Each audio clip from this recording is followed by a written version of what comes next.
I'm Roland Bleiker. I'd like to welcome you also on behalf of my co-host, Shreya Singh.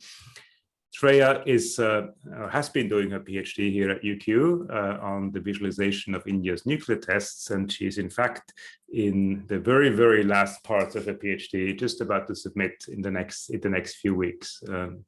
So welcome on behalf of Shreya and myself. Hi. Hello.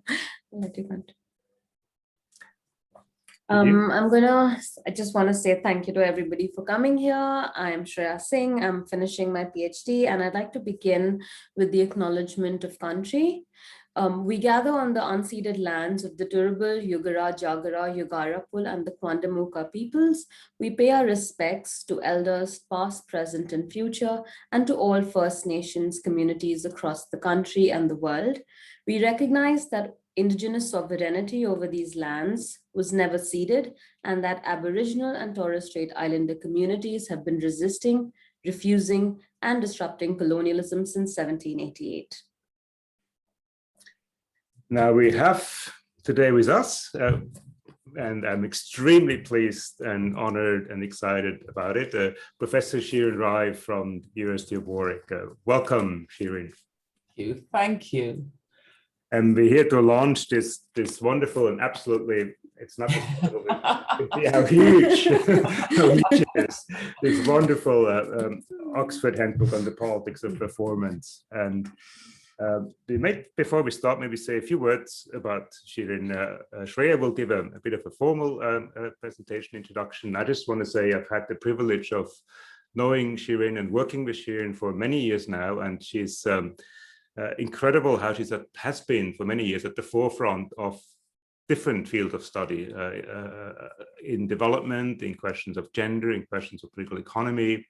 And I have mostly had the privilege of knowing Shirin's work on the intersection of performance studies and visual studies. She's one of the really, really early people who have written about performance long before it became kind of a cutting edge, sexy topic as it is now. Many people today write about performance, but Shirin has done so way before it was popular. This is one of about 3 or 4 different books about performance that are absolutely path-breaking and make a wonderful contribution. Shreya, would you like to say a few more formal introductions? Professor Shirin M is at the Department of Politics and International Studies at the University of Warwick. Here, she's the director of the Warwick Interdisciplinary Research Center for International Development. Shirin's research interests lie in the political economy of gender, development, and political institutions, gendered global governance, and performance and politics. Professor Rai was recently elected as a fellow of the British Academy in recognition of her contribution to the social sciences, humanities, and arts. Congratulations, Shirin. Thank you. So, welcome again, Shirin. And I thought what we'll do, like in the previous kind of sessions, we'll have a sort of an informal conversation, maybe for about 20-25 minutes about your book, and then we will afterwards open it up for discussion. And I thought maybe we can start off, Shirin. Maybe you could sort of give us a bit of context. I've mentioned you're one of the people who have written about performance very, very early on, when this wasn't really a main theme, working with people in theater studies, in performance studies. Can you give us a bit of a sense of why you got interested in performance, what then to this book, and ultimately then sort of what got you to write about your book? Yes, thank you, Roland, so much for inviting me. And I'm really, really pleased to be here and talking with you about things that concern us both and our work over, as you have said, some time now. So how did I get interested? Well, I can actually pinpoint quite clearly in my mind when I got really interested in performance, but also the aesthetics. So that was, I was trained as a political scientist. I was really interested in political institutions. And as Shreya has just introduced me, I've been writing on gender and representation for a long time. And while most of my work is kind of theoretical, conceptual, a lot of my writing is based on, excuse me, on my experience in India. And one of the things that I was particularly interested in and became interested in is when we talk about gender and representation, you know, for women who actually get into the Indian Parliament, what does life look like? So I think it was in 2007 or something that a colleague of mine who's an anthropologist, and she's a dear friend, Emma Crew, she and I went to Delhi to try and see whether we could do a project together on gender and representation. And we went and sat in the gallery in the Indian Parliament to listen to some debates. And I was hooked. I was hooked for many reasons. You know, we say that parliaments are quite theatrical, and of course they are. They are extremely visually engaging as well. So what is happening in front of us, what unfolds is really in that captured for me what political scientists don't look at. And maybe part of it was because I was with an anthropologist for whom coming up with hypotheses before you actually know the field seemed kind of bizarre and peculiar. So we sat there for 3 consecutive days listening to, and as I saw this performance unfold, I also became aware of the staging of this performance. The Indian Parliament, and I think I contributed that piece to your visual global politics book. It's a wonderful chapter on. I have got it here as well. On national representation. Yes, and I became really engaged with sort of, you know, which portraits were visible to us on this stage where people are debating on it was education policy in India. I became interested in the way in which when you walk around this very colonial building, which is sort of now we are all getting very nostalgic about because an aesthetic onslaught by this government is kind of destroying that whole area with new building. So it sort of, the post-colonial state tells its story through pictures, literally, murals which decorate the outer ring of Parliament. I became aware as this performance unfolded of different bodies and how and where did they congregate, what did they wear, why did they wear things that they wore and not others? What does that tell us about their politics, or what is it that they are trying to present to the world and to their peers? So I think it was just sitting there and, to quote John Berger, you know, sort of arriving at a new way of seeing as a political sentist. That's what got me interested. And you sort of mentioned here this link between performativity and the visual in some sense. Can you make words about? They're different, of course. Performativity is not just about visual; it's about a range of different things, about bodily enactment and the visual. How do they link, and how is performativity different, or how is performativity bring us sort of insights into these aspects of politics? Yes, so I think that one of the things that sort of, you know, we argue in the introduction to this book is that a way of looking at it would be of performance is and as performance. So the is performance is the self-conscious staging of a performance, while as performance is our everyday sort of quotidian sort of, you know, performance and how we analyze that. So what does that reveal in terms of power relations, in terms of the politics that underpins? What does it reveal when we deconstruct a performance as not sort of just a theatrical production, which I think very often it's difficult to separate out, right? So if you look at parliamentary debates, you will see that some people are seen to be better performers. One of the pieces in the handbook is on rhetoric and performance. And now there are some people who are, some MPs who are seen to be performers at a much higher level in terms of rhetoric than others. And so it is difficult at times, and they're self-consciously so, right? They're not sort of just doing it. Again, I'm particularly interested by Bourdieu's understanding of habitus. How does that involve some of us actually taking for granted these kind of conversations that we are having, my children sitting around our dining table, sort of, you know, but others, and I've talked to women MPs in India who said they really were so shy. They were so unconfident. They had never had this experience. So their habitus was really different. So it's very difficult to separate out performativity and performance. But I think what performance allows us to do, or a kind of an understanding of performance, is what it allows us to do is not just to assume the power relationship, but to actually reveal it, to demonstrate it, to deconstruct it and then reconstruct it, to understand.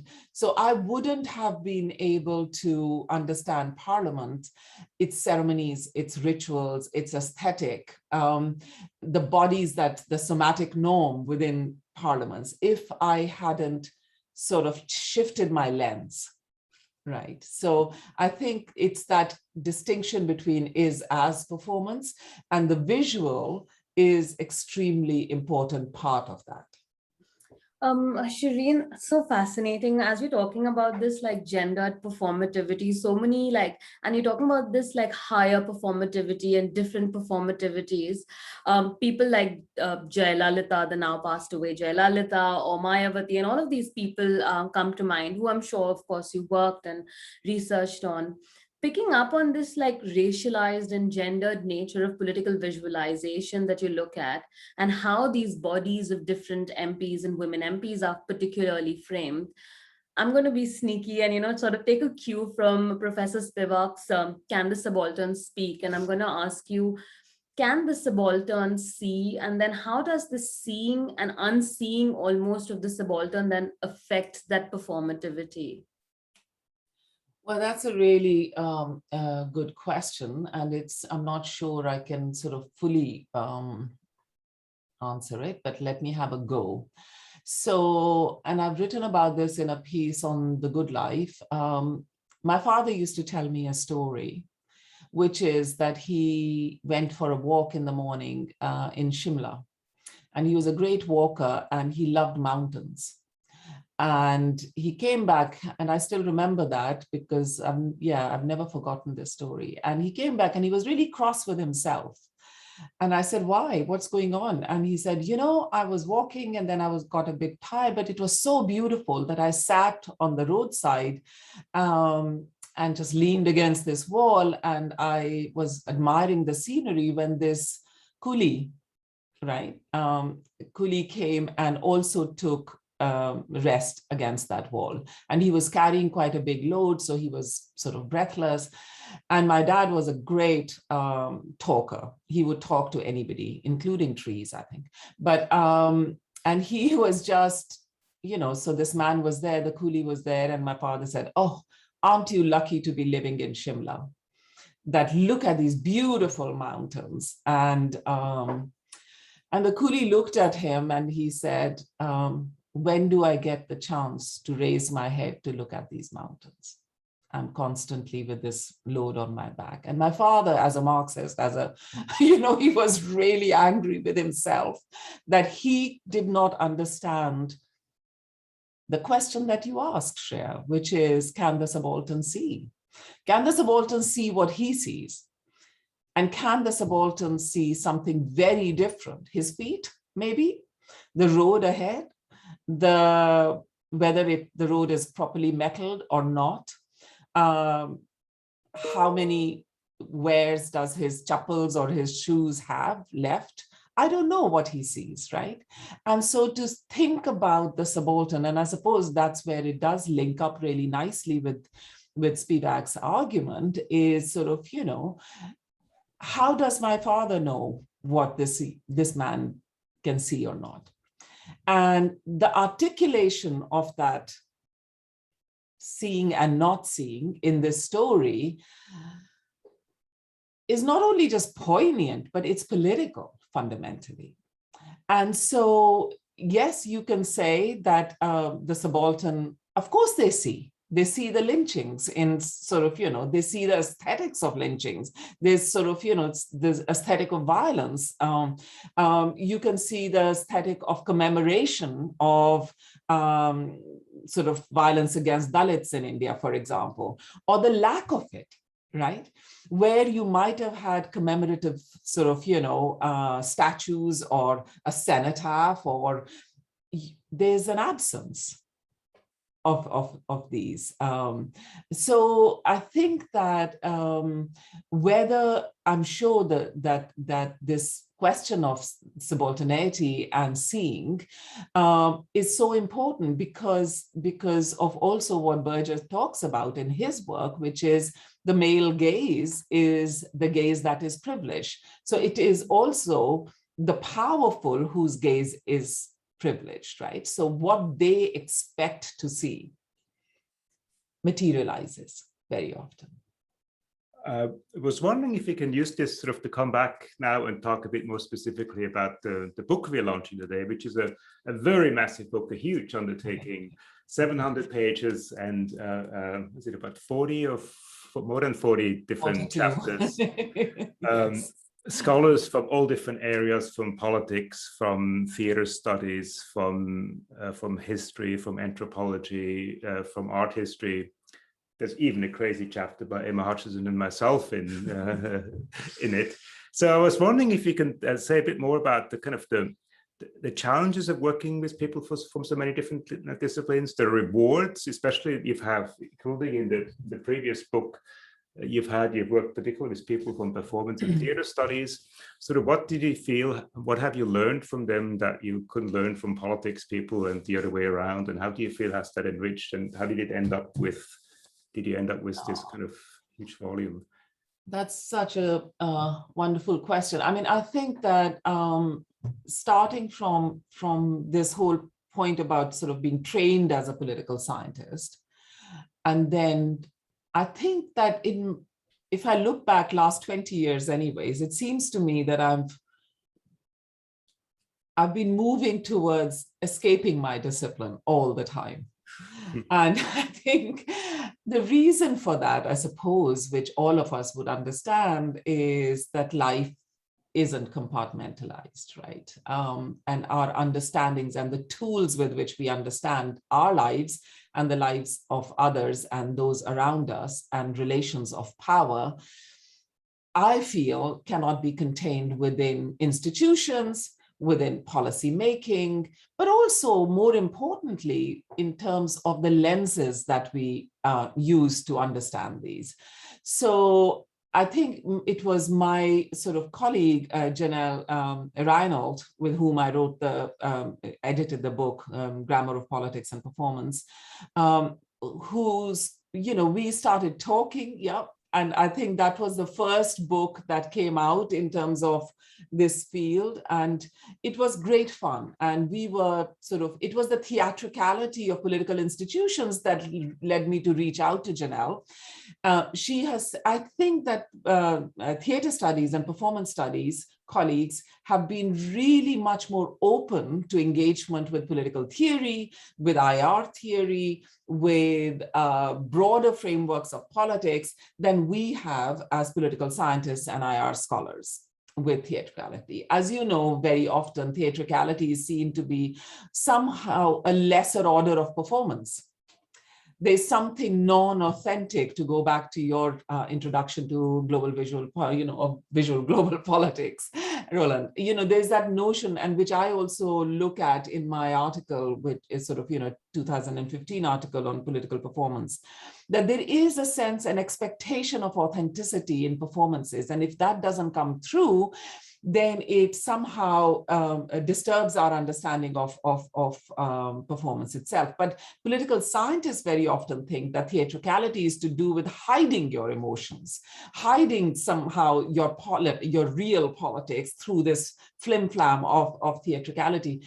So it is only now, and which is what I hope that my work has contributed to, is to try and see performance in that different light. So to go back to your question, what we wanted to do was to engage lawyers, artists, theater studies, performance studies people, anthropologists, to ask a simple question really of all of them, that if they were to see performance as performance in their own discipline, in their own field of research, how would it make a difference to their analysis? It was, on the one hand, quite a straightforward question. On another hand, it kind of opens up so many different boxes. And we did have a lot of conversations with our colleagues about sort of, sometimes people would just write very straightforward accounts of, say, a judicial proceeding. And then we would say, well, actually, yes, that is one analysis, but, you said you were interested in performance. So what would you do if that were the case? And so it just kind of developed as a conversation.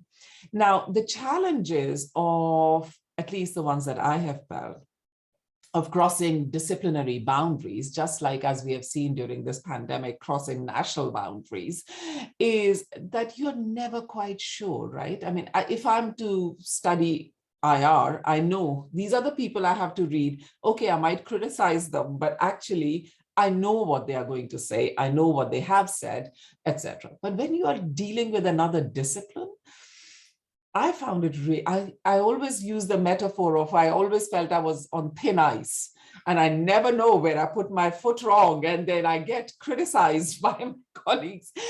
But that's also the excitement. And I think that links to this live performance in theaters, right? It's why do we love theater so much? What is the difference between a theater performance and a film performance? It's that liminality that you never know what might happen. Somebody might kind of yell out at you. Someone might actually, clap out of turn. You never know. And I think that is what has kept me going, to be honest. And I think our contributors, my co-editors, Silvija, Jestrovic and Milija Gluhovic, both of them theater studies people and performance studies scholars, and Mike Saward, who's a political theorist, Australian, and now at Warwick with me. So it was a combination of factors, but I think we really enjoyed doing this book. That is the key thing, really. Shirin, I'm gonna be selfish. You talked about just like starting to clap in like a serious space. I did that when I saw my sister in court proceedings as the judge, and I got so happy I started clapping. So it reminded me of that. And I'm gonna be selfish and ask you about India and how your work is strongly empirically grounded on India and looks at these intersections of post-colonialism, nationalism, modernity, and of course, aesthetics, performativity, and all of that. How do you reckon all of these intersections help better understand India? Because for me, hearing you talk, I'm already getting all of these ideas and seeing these things through a new lens. I never saw it that way, a lot of these. So I'm keen to know how you reckon these enable a better or a different or an alternative understanding of India. So I think that's Shreya, I think that's an important question. Now, I have to say that I think most of us, sort of our empirical fields very often are the ones which we are most familiar with. But because we are most familiar with those fields, it's very often also our own location and positionality means that we can overlook or take for granted our ways of seeing as the ways of seeing, right? If I was to go, and I have been, so when I did this 4-year big project on parliaments, and when I went into Westminster, so there were South Africa, India, and the UK parliaments. When I walk into Westminster, the Palace of Westminster, I'm not so familiar with architecturally, spatially, historically, aesthetically, that space, that staging, if you will. right? And so I'm much more, my antennae are much more aware. Same thing happened with us when we went to, I went to South Africa. So I wrote about the mural in South African Parliament as well, the Keiskamma's tapestry. So on the one hand, it's good to be situated in your own sort of, space, what is familiar, but that familiarity can sometimes make you overlook things as well. So I've been very aware of that throughout my work in India. The second thing I suppose to say is that India, as you know, is such a complex and multi-layered. It's not that other societies are not, but we have linguistic complexity, we have caste complexity, we have class and colonialism and all that. And these layerings make it really important that we do what we say in the book, which is, the deconstruction of what is before us in order to be able to reveal and then reconstruct our own analysis.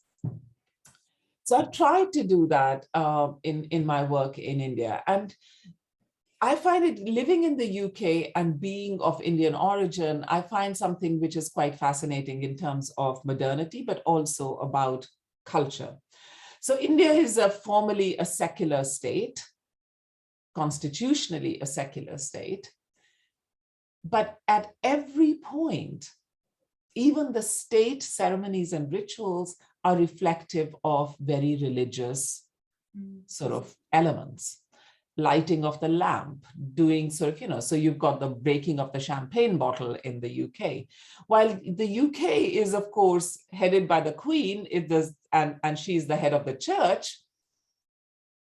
And yet we have most of the people in the UK as declaring themselves to be non-religious. They're secular. How do we kind of map these two things together, right? I remember when I was walking around Parliament looking at these murals, Roland, I was being guided by this person who was an employee of Parliament. And I said to him, I said, look, these are all images of Hindu sort of deities or kings and queens. And, there are very few of Muslim, even though we've got the Mughal Empire. I think there are only 2 murals out of 50, 52 that had. He got so annoyed with me, right? Because for him, it was like, why are you raising this? Of course, they are a minority. So obviously, they're not going to be here so much. And anyways, that's not our culture. So our culture, the way it is performed in India, and of course, as you know, with this government in power now, the visuality and the performance of politics has radically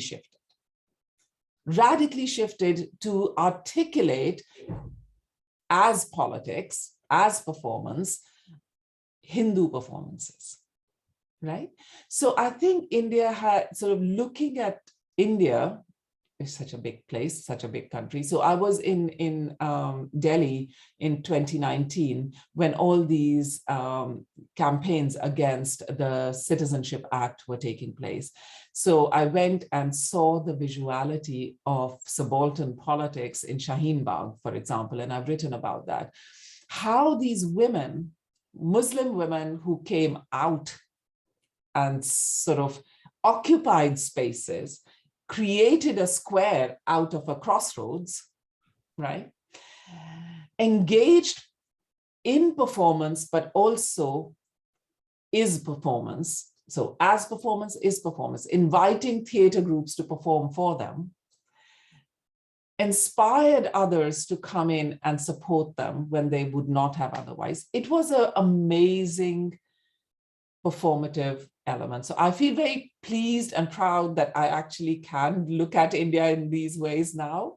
But I hope that but that's not the only thing. So I think that these elements of analysis, I think, can be used not just to understand other post-colonial states, but actually any state.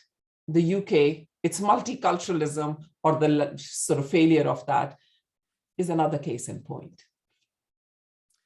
Look, that's been absolutely fascinating to get a bit of a sense of your book, the context and so on. We might sort of at this stage wrap up the interview part and give our participants here the chance to come into the dialogue.